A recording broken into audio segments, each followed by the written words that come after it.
প্রিয় দর্শক, মাধ্যমিক গণ্ডি না পেরিয়ে এমন একজন ব্যক্তি বাংলাদেশ বিমান, যুদ্ধ বিমান, বিভিন্ন প্রায় 8-10টি বিমান আবিষ্কার করেছে।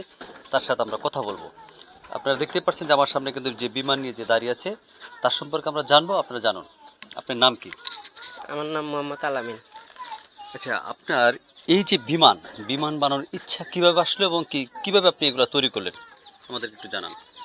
এটা আমার ইচ্ছা বলতে, আমি ইচ্ছা ছিল যে গান গেয়ে শিল্পী হব, তে আমার কপালে জুটলো না। তারপরে পরবর্তী আমি ইউটিউবে একটি ছেলের ভিডিও, প্লেন উড়াইনা ভিডিও দেখি। সেই থেকে আমার শখ জাগে যে এরকম একটা বিমান বানিয়ে আকাশে উড়াবো আমি।